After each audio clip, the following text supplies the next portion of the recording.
Thank you everybody for joining us after this lunch. Around one of the recent reports shows that around 60% or maybe over that lacks job readiness and hence requires a lot of retraining at the time of joining. Today we have a very illustrious panel with us, and in this discussion we are trying to decode how and what can be done to kind of redefine the synergies between industry and academia. In your opening comments, I would push you to kind of summarize what has happened in the last year in terms of industry and academia coming together, and what has been some of the highlights. Please, Professor. Good afternoon, everyone. So the highlight at BML Munjal University was to introspect that problems don't exist as marketing problems, finance problems, HR problems, so on and so forth. So it was very important to weave the thread for the participants, the students, the MBA graduates to think through the problems, right? So starting up projects like working with the community on the problems, offering business solutions was the way forward. And I think the community, the stakeholders, the recruiters who we have shared this program with, and the participants, the way they have appreciated that. So interweaving the education with problems was definitely the highlight. Besides that, the others will go on talking as we go along. Generally, according to me, what I have observed is industry expectations something, and similarly student expectations are something. That is also one of the challenging problem we have identified. Because most of the students, they need a kind of career and a kind of job roles. But industry, they are expecting something else from the students. So probably this is coming because of alignment of these three attributes. One is nothing but skill, and another one is nothing but the education and also industry expectations. So probably to overcome this particular challenge, after taking the admission in the very first year, if you conduct a test or a kind of tool, if you apply on the students, and if you are able to, what you can say, show them where they are very strong, where they are very weak, and similarly what kind of jobs or what kind of what you can say role suits to them. So, and if he wanted to get into a particular career, what are the skill gaps he's having and how to improve, right? So there if you focus, then probably most of the challenges, what you can say, can be overcome, and between this expectation of the, or I can say that our product and similarly customer. I'm Shruti, and I'm from Shiv Nadar Institution of Eminence. She asked me to summarize what are the significant things in the last year or so that I have seen. And when we think about job readiness, there are three things we need to do. Three things students need to do. They need to know why, they need to know how, and they need to know whom. And one of the efforts that I have seen at Shiv Nadar Institution of Eminence School of Management and Entrepreneurship is weaving in these three factors continuously through the education. And to do that, I have seen exemplars like social sector internship and business sector internship and business sector projects working as a part of the core curriculum within the management degree. And that to me exemplifies how we can weave in job readiness skills. And that to me is an exciting experience as someone who has recently joined. So that was the highlight for me. Hello everyone, I am Ashwini Awasthi from Institute of Management, Nirma University. Now talking about last year, last year was kind of post-COVID year when the students who were in post-COVID, they were passed out, and the other students who had joined actually did not have the mentorship of the earlier students. So what we generally see, the elder batch actually training the next batch. And I agree with my co-panelist. This has actually, what we could see, the industry has rebounded, and there was good enough demand from industry. That was not an issue, but they could see, and we could also see that the kind of expectation industry generally has, And particularly this batch and subsequent and the batches previous to this last batch. So this groundedness about what to expect from the industry, groundedness in the students, that is a challenge, you know, and probably it will take time to build up that gap. As you know, those senior students, they start grasping with the reality, and then they start transmitting it to the next batch of students. Thank you. First of all, thank you for inviting me here. I agree with my co-panelists, but I'll take a slightly different point of view here. I think the expectations are more, they've changed more from the industry side.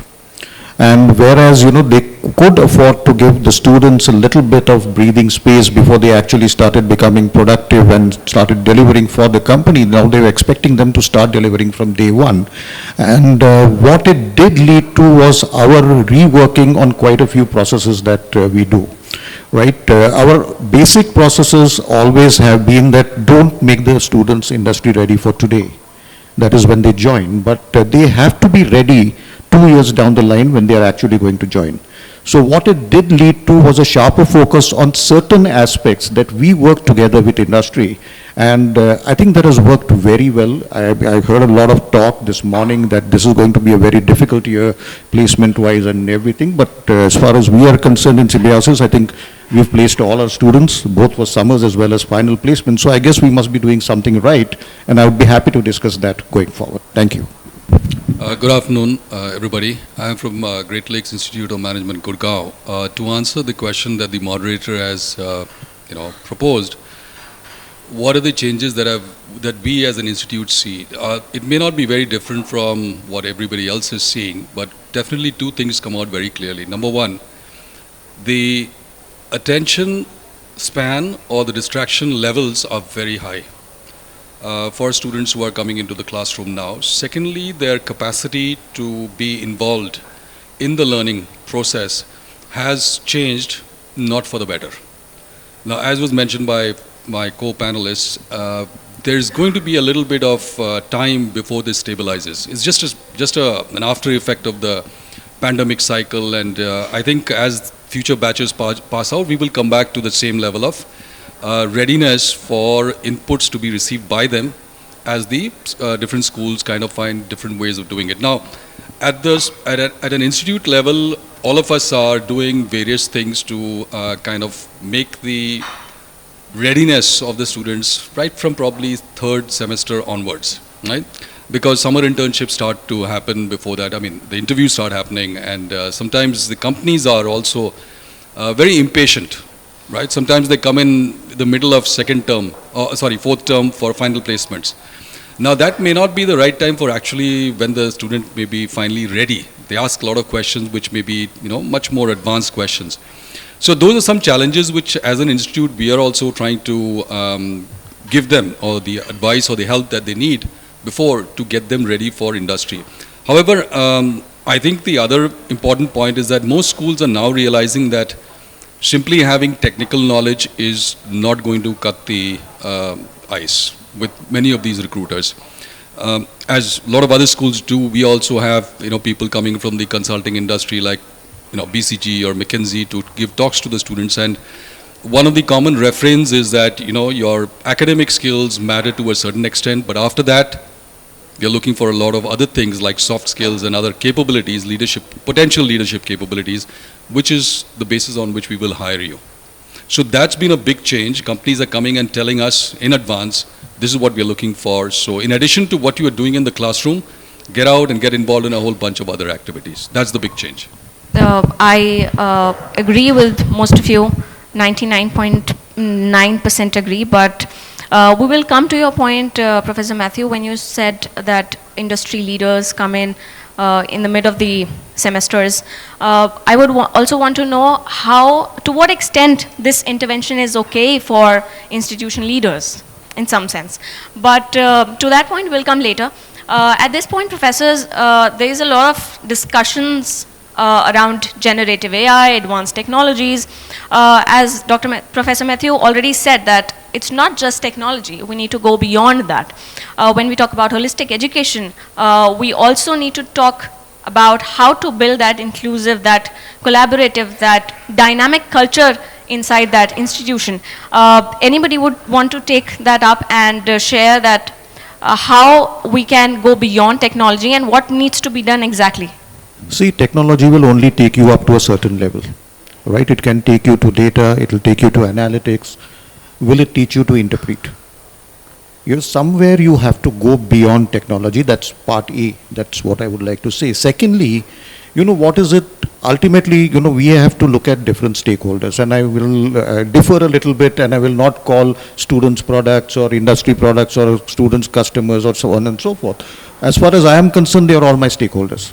So my students are my stakeholders, their parents who have probably invested in their wards fees, they are my stakeholders, my university is my stakeholder, my parents' society is my stakeholder, civil society, my regulatory framework of the government of India, those are all my stakeholders.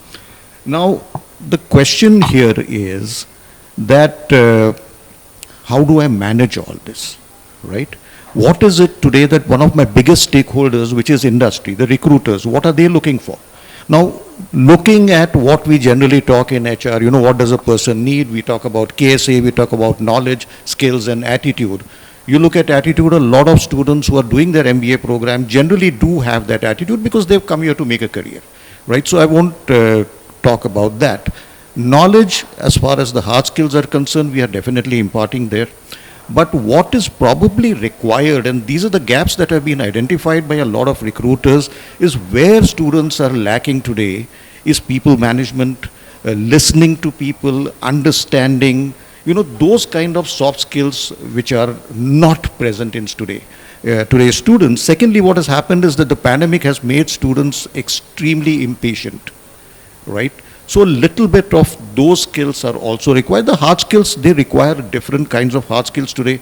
So, if you need to look at, probably it would be people management, it could be data, it could be analytics, it could be supply chain, right? So these skills are definitely what need to be imparted. And I guess that would be the way going forward, because at the end of the day, let us face it. Now, I run two major programs. One is my flagship MBA, which is the regular one with different specializations. And why do students come to me? They come to me for a job. Let's be very clear about that. They come to me for a job. And if I'm not able to give them that kind of assistance, they won't come to me. And being a self-funded university, that's my bread and butter. Thank you. I'll take that on, please. So, the other thing I would add to that is, in addition to the soft skills, what we also need is why we are doing this, and that sense of values and purpose is extremely important. And I know MBA is a degree for a career, but at the same time, as we are seeing the times change, values are becoming increasingly important. And anybody among you who have gone through the AACSB accreditation process would know that social impact is important even from that perspective. So yes, it matters. And so understanding that depth of values about why we are using those tools and the know why is going to be as important going forward. So it's not just writing code. It is going to be why I'm writing that code and how can I make it most useful for the people that I'm writing for, or how can I make these things better for my customers. So that perspective has to come. And just to add to that perspective, when technology is being taught in a class, right, there are 60 students in the class. To the extent that each one of them would pick it up, to the extent to which each one of them would make use of it, do with it, right, is very, very different. So what Professor Shrirang earlier said, that the students come to us for jobs, I would think, yes, jobs for sure, agree, but it is a responsibility of the business schools to see that it is not just the first job. Preparing them for being a lifelong learner. Now, I do not want to bring COVID up, but then what it has taught us is change management. Adapting, they are both very important. So that essentially means to all the students in this house, right, it is not just what is being taught in the class, but what the students are learning in the class. What is very important, way more important than everything that's being done in the class is your personal journey for excellence. So can the business schools work very closely with the students to identify to what extent the students are picking up each of these things, and most importantly, making them lifelong learners. Technology, today we have one, and I can promise you 2 years from now, none of this would exist and we would have way much more than that. What the students do post that, and that learning orientation on top of the technology is what matters. That's correct. I agree with Professor I agree. Jaskiran. You know, it reminds me of the old saying, give a man a fish and you feed him for a day, but you teach him to fish, you feed him for a lifetime. So you're absolutely right, and that is precisely what we do, you know, because it's not just their first job that matters, it's their career that matters, and we train them for that. Now, Professor Awasthi, would you like to somehow tell us what have been some of the great initiatives, great strategies you are taking up in your institute when we talk about holistic education? How are you going beyond technology? But, you know, the question is so wide, you know, I may end up taking, you know, all panelists' time, you know, all panelists' time, you know, but still, you know, I restrict myself. So, holistic education, you know, as we understand, is education for the whole individual. And this is in contrast to the contemporary, you know, mainstream education, which is compartmentalized. And in business schools also, you know, we have compartments, we have functional areas, marketing, finance, and so on. Within functional areas also, we have compartments. So education is in silos and compartments. And when the student passes out and during the journey of 2 years also, so there is a issue of integrating those compartments. On the other hand, the philosophy and paradigm of holistic education would like student to be developed as a whole. And as I was just sharing earlier also of the stage, that, you know, national education policy also emphasizes on holistic education, and that also emphasizes on multidisciplinary education. So what essentially, in a nutshell, they would say is that science and technology, art and humanities, they all should be integrated for the benefit of the individual. And work and research on holistic education has shown that this actually increases the innovativeness of students, it engages them more, and it is also enjoyable for them. Now, that way, of course, you know, there are a lot of challenges for us to actually integrate what we already do in terms of imparting skills. We cannot live without that. We have to impart skills about problem solving, team building, working in teams, and so on. We have to have industry and academia interaction for training and again, you know, improving those skills. Employability, as you know, my co-panelist was saying, of course, they come for that, you know, so we have to train them, make ready them for the employability. Now, how do we really integrate? My view would be the other way around. How do we integrate that holistic education into what we are doing? Now, coming back specifically to the technology part, now, technology, I think again, there are nuances. On one hand, technology is good in all its respects, and it liberates actually. It liberates, and students also get liberated. On the other hand, you know, it liberates them to such an extent that I have seen students actually asking questions in the class through ChatGPT. I mean, what question? Yes, and so good questions. I mean, it is amazing, you know, the class has really gone to another high level. They are asking so good questions, and then when I see, and when we explore, the questions are coming from there. So, is it really liberating, or is it taking them away from that holistic education? So then in that case, certain aspects of the technology, I would say, are in contradiction to the very philosophy of holistic education. Many of the old school mindset people would stick to point number 2, and I would also that gaining questions or giving commands to ChatGPT for looking good in the classroom is not a good idea really. How many of you would agree? Perfect. Well, it could be a good idea for you. I'll try next time.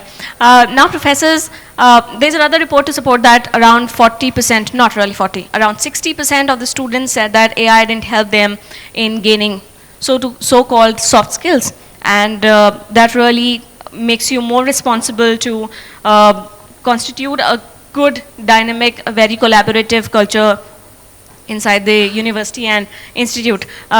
Professor Harish, you were saying something to the earlier point we were discussing. Yeah. I'm just slightly, my opinion is different because when I was studying, because I'm from the statistics background and also management education I have. During those days, if I wanted to make some calculations, probably I need to remember all the formulas and also different, what you can say, properties and all. And later on, slowly what happens, Excel has come. And by using the Excel, without using the formulas, directly, with a few clicks, getting the answer. Those were the days. And now slowly what is happening is, because days are going on, similarly technology is also improving.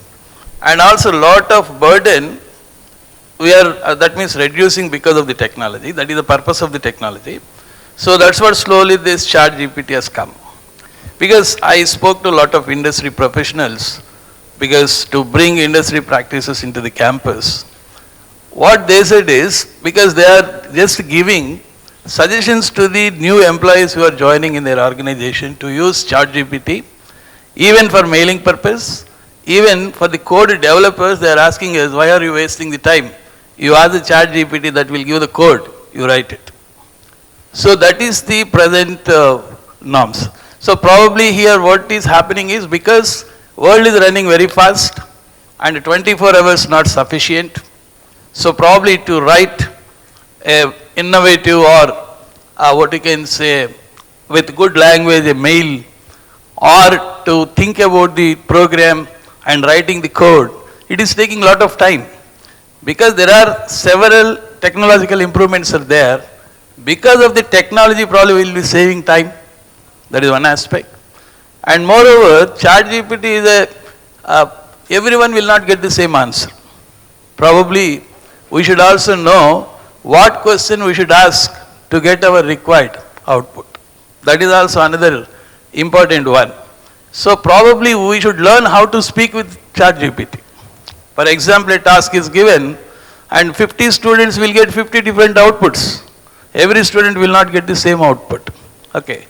So there is nothing wrong in that, using the technology part, and also we cannot eliminate technology from the students or from the society.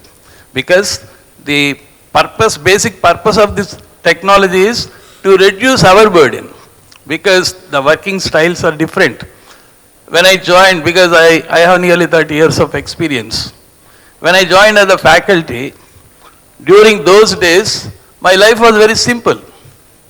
Nowadays, the same, if I wanted to do the activities in the classroom, probably I need to design the course outline. I need to, what you can say, design a lot of internal evaluations. And also I need to, what you can say, evaluate the students.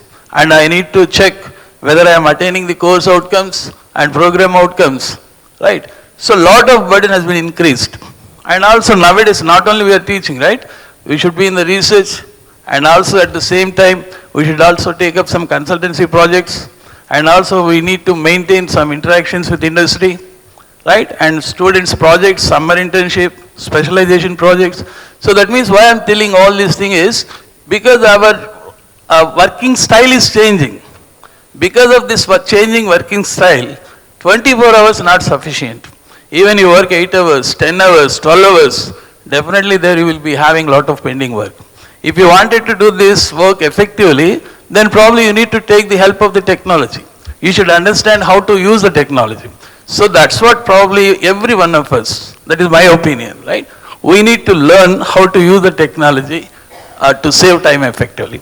That is the first part. Absolutely, absolutely. Yes, We would all agree that technology is new and new to us. I'm hopeful that technology will take time and become a mature one, and we will also kind to learn how to use that efficiently.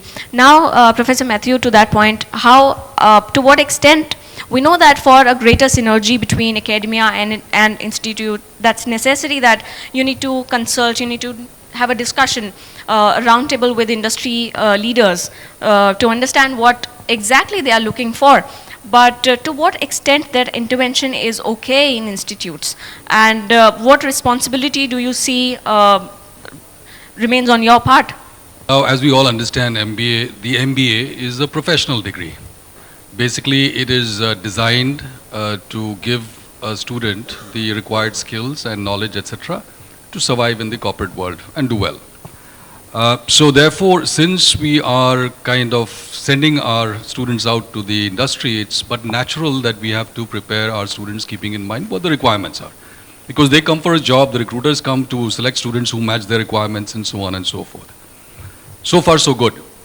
The second part where they collaborate a lot and which is very valuable is the curriculum revision, review kind of interventions that they are happy to be a part of.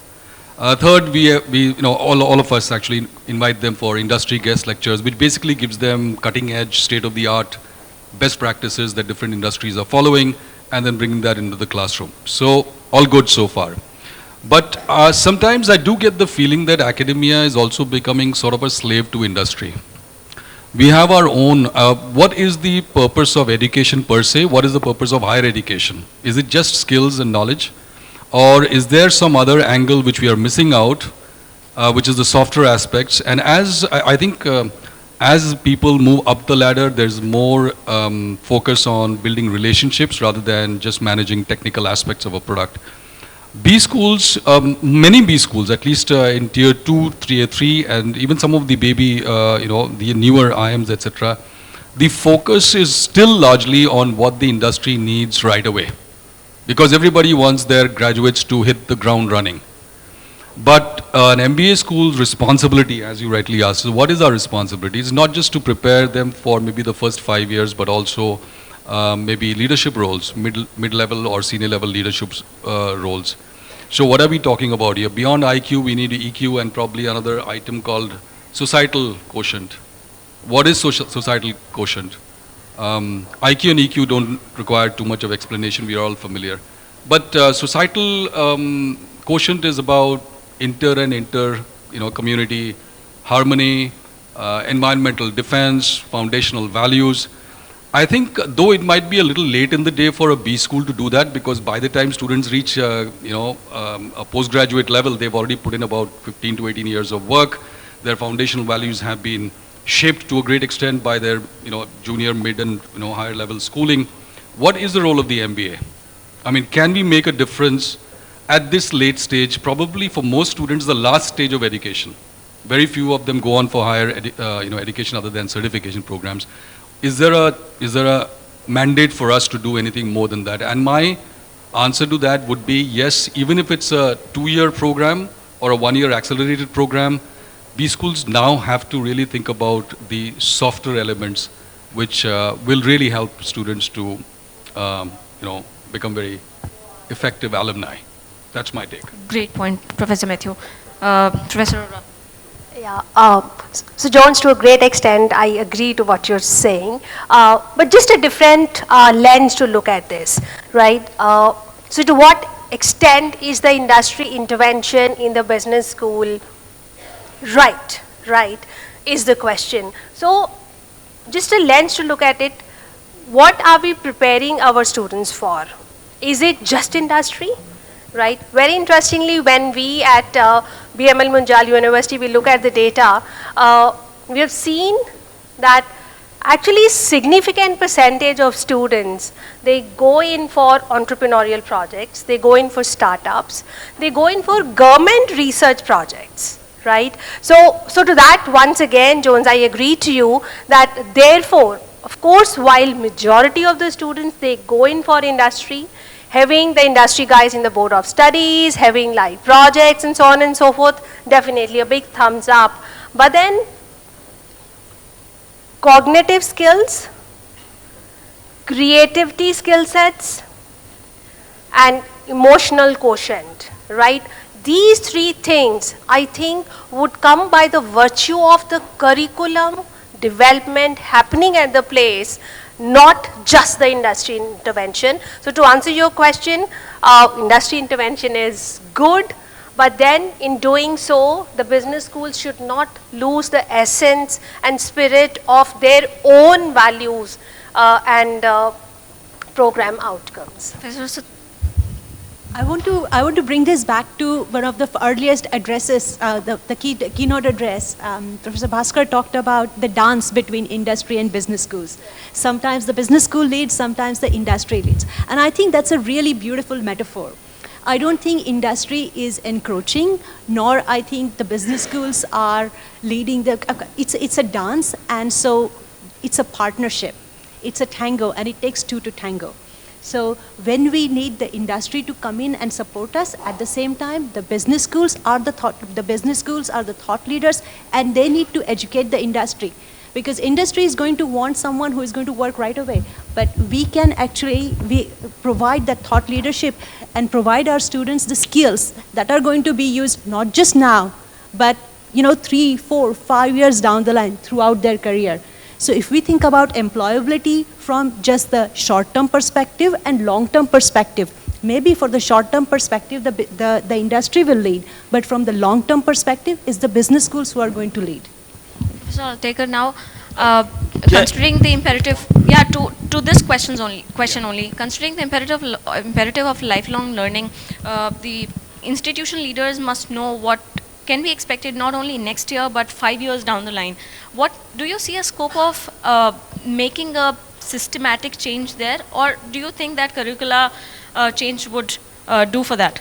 See, as far as the MBA program is concerned, I think the curricula has to be dynamic. It cannot be that what was taught last year is going to remain the same next year, right? And what COVID has also taught us, I mean, if I were to give the Teacher of the Year award for 2020 or 21, I would give it to COVID, because what it has taught us has been incredible, right? But this is something that you cannot think of, okay, next 5 years, just I'm going to do this. No. You may not know what's going to happen next year. It's good to have a strategic plan, it's good to have a 5-year plan, but I think what you need to be is a little more flexible, little more agile, as one would put it, in your approach to this. I agree. Yeah, I'm answering your previous question. Probably you're talking about the industry interference, right, in curriculum, right? Here actually the objective is different. One is lifelong learning that we need to keep in your mind while imparting the education. And the second one is immediate benefit, right? Because the skills what they are learning, probably with those skills they can get into the companies or any organizations. Probably that skill may not work for a long time, they need to learn, okay? So one is the concept and another one is its utility. Concept, probably if you teach only concept, then definitely students will not pay interest towards the concept. They will not, sometimes they will not show interest on the subject also. So probably to create a kind of inquisitiveness and to create a kind of interest and curiosity, probably we need to rope the industry. So if you rope the industry, then probably student will understand, okay, I'm learning this, tomorrow I can do this. That gives a lot of interest in the student's mind. Then definitely student is going to focus on the subject, because for everything we are showing, right, this you can use. So for that purpose definitely we need industry, but not complete 100%. So because of that particular, what you can say, linkage, student gets some interest towards the subject and he will be learning, and also he will be getting the utility of the subject. That creates a lot of interest in the student's mind, and they will be placing them, it also becomes easy for all of us. Yeah. Just like to add to what you said, sir. Industry is required. I mean, there's no doubt about it. But then the thing is, are we teaching them just to fish or just to eat the fish? Or is it something that a B school needs to take on a little more responsibility for converting them into better citizens? I think that is also one of the things that we look at in Symbiosis. Probably what we look at is, are our students going on to become more ethical citizens? We have brought in the concept of ESG very strongly. That's environment, sustainability, and governance. Because tomorrow, if we expect them to get into leadership positions, what kind of governance will they give? Will it be ethical? Will it follow the moral and the legal path, or will they just divert? I think that is something that B schools also need to look at. Now, Professor Awasthi, we know that the dialogue between industry and institute is a necessary thing for keeping curricula very dynamic and relevant. But what more can be done? No, actually, I will slightly disagree with my co-panelists. I mean, in the sense that we already have industry, academia interact, and all B schools, the B schools they are representing, our B school, we have that interact with industry, whether it is curriculum development, whether participation in conferences, conclaves, guest sessions, everywhere. But ultimately it comes to, they come for placement, and that's the major interaction we have. If we look around the world over, especially from where we have borrowed this whole concept of management education, the interact is much stronger, the industry and academia, and of course the government also, there's a lot of funding also there. But industry and academia, they just go in hand. And academia is involved in the problems of the local industry also. Even the research that is done, that was being discussed in the earlier panel also. So research that is being done is also done for the industry and the local industry. So I would rather say, there is a need for more interaction and much more those collaboration and jointness between industry and academia. And what Professor Mathew was referring, and other panelists also, that we are talking about only one aspect, the domain of business, but about those emotional quotient and societal quotient, spiritual quotient. But they are not dependent. I mean, I would treat them to be separate parts.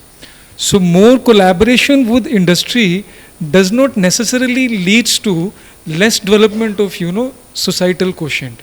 They have to be addressed separately, So I can have more industry collaboration, much more than we already have. We have good collaboration, let me say, at Nirma University. But I would like to have even more collaboration. At the same time, I would like to have more, what I said, holistic development of our students also. And if you were talking about, plans for the next 5 years, then of course, we would be working on both. And then at Nirma University, we already work for both. For sustainability, the goals that he was talking about. So for long, we have social projects where students go to NGOs, they stay in the remote areas, they actually address the local issues and problems. And when they come back, sometimes it's the experience is life transforming, They realize, a lot of things that they take for granted are not, they don't really come so easily. So that is working. I think we could, at Nirma, we would like to do even more of that. Collaboration is working, and at Nirma, I would say we would like to have more of that also. Great to know. Please, Professor Mathew. All right. What I meant was that, when I do an analysis of all the industry guest lectures that we've had, for example, maybe the number is about 70 to 80 or even 85%. Most of those talks are very technical. That is my major concern. Why is it that we only talk about technical stuff? Why don't we talk about leadership stuff, soft skill stuff, team building, cooperation, collaboration? How come that doesn't become a CXO talk topic? Right? We talk about artificial intelligence and chat GPT and all of that. That's fine. That's absolutely perfect. That's what industry is really, asking for. But at a higher level, and we all agree that students are not being prepared for the first or the second job. We are hoping that whatever we teach them will be applicable for the rest of their career, maybe 30, 35 years. Very wishful thinking, but still, that's our hope. So the question we need to answer is, do we need to change the nature of the industry academia interaction? That's all. That's my question. As long as we can help the student to become more sort of an all-round development kind of a scenario, the better it is, right? Not just for the immediate job, but for...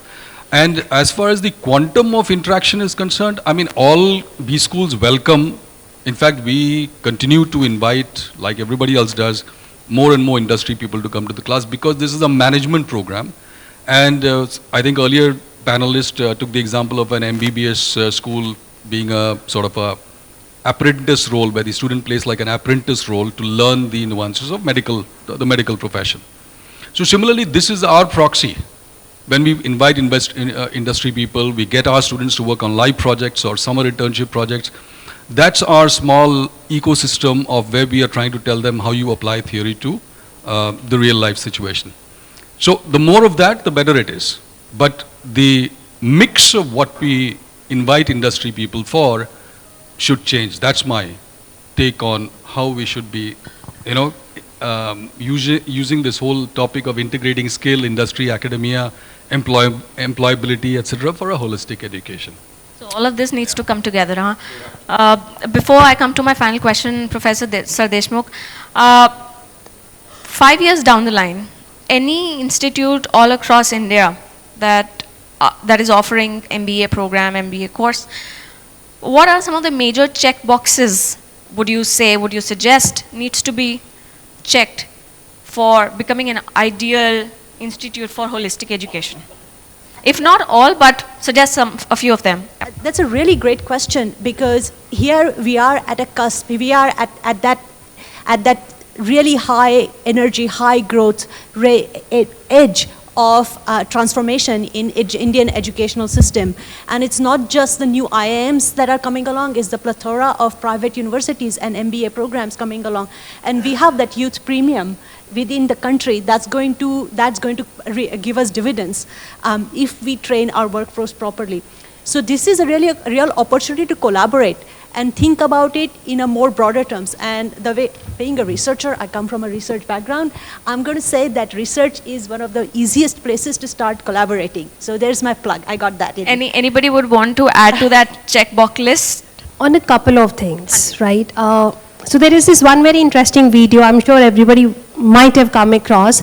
The students have sued the educational institutions, saying that the computers from a room-sized computer have now kind of condensed to a tiny laptop. The cars from what they used to be have now come to be sleek classrooms, cars, but the classrooms from what they were probably centuries old are still the same. Yeah. So now is the high time that is changed. Unfortunately, till date, most of the classrooms are where there is a place for the professor to stand, there's a podium, there are slides, and there are seats where the students are seated.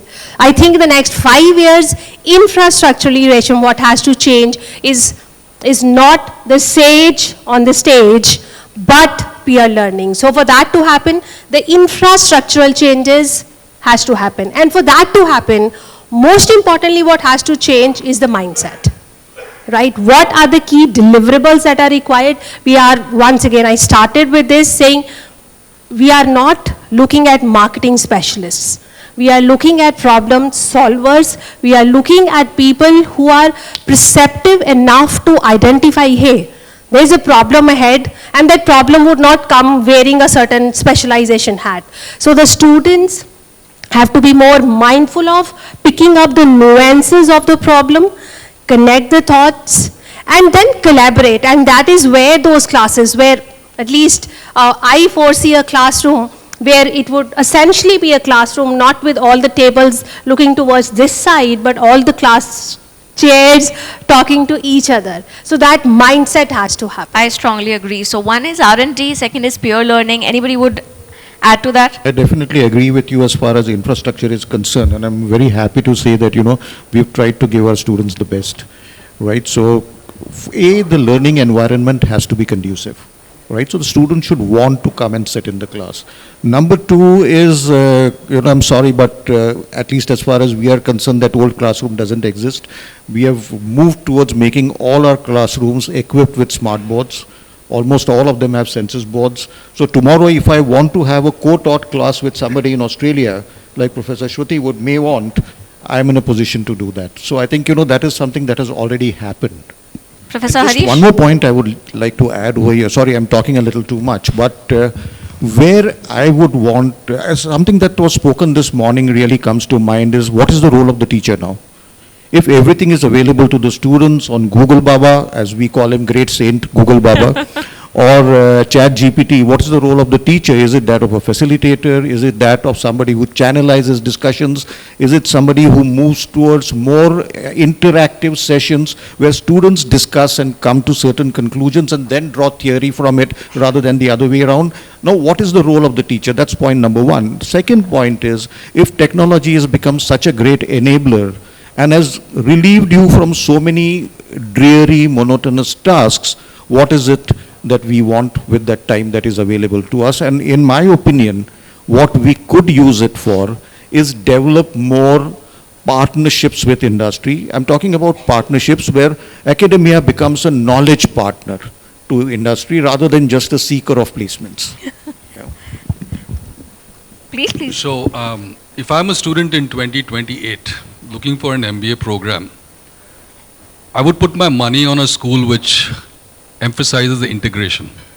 You know, the standard practice is that simulations normally run at the end of term 3 or much or later. I would be looking for a school which is probably doing even MM1, I have a simulation for that. Or a sort of a capstone at the term level itself, where I would be looking at the faculty helping us to take all the subjects of term 1 and spin it into a business problem, which would actually require, in fact, my ask would be, do the faculty of the school collaborate to work on a simulation program or a capstone program for first year level students right in the beginning or the end of the first year or at the end of every term. That would be something which I would really like to be a part of 5 years from now, because that would set me up for maybe 6 semesters of business level planning, and of course the other part which is your soft skills and other. So this simulation should not only be technical aspects, but also not just finance and marketing and ops, but also about leadership and team building and conflict management resolution and so on and so forth. I think that's the one thing that I would really look for as the number requirement, number 1 requirement. And then of course there would be a bunch of other things. Yes, sir, Harish? Yeah, one is definitely problem solving skill, because slowly nowadays even the recruitment process also, they are focusing more on problems, because they are giving a problem and they are asking the students to solve the problem, and accordingly they are identifying the problem solving skills from the students and they are taking. That is one aspect. And the second aspect is infrastructure wise, probably recently I have seen one AI news reader, because an AI news reader, she was reading the news, and if you look at the TV, there you will be seeing she is very beautiful and she is also looking like a human. So probably in the future, even if you classes also, I don't know, whether these traditional classrooms probably definitely needed, because there is advantage, but I don't know, because some robots may also teach to the students better than us. That is also another challenge that I am anticipating. No, I would agree with most of the check boxes that have already been checked. There are already 5, So to add some more check boxes, one is cross-functional teaching, So again, to come out of the silos, at Nirma we already do it to a little extent. That could be actually encouraged to be more of it. For example, he was giving marketing examples. So in a faculty members from accounts area can participate in the discussion on pricing having in marketing class, and similarly a faculty member from supply chain management can participate, or a discussion this operations sciences can participate on a discussion on supply chain management in a class of economics. So that more of it in times to come in 5 years you were asking. So cross-functional teaching.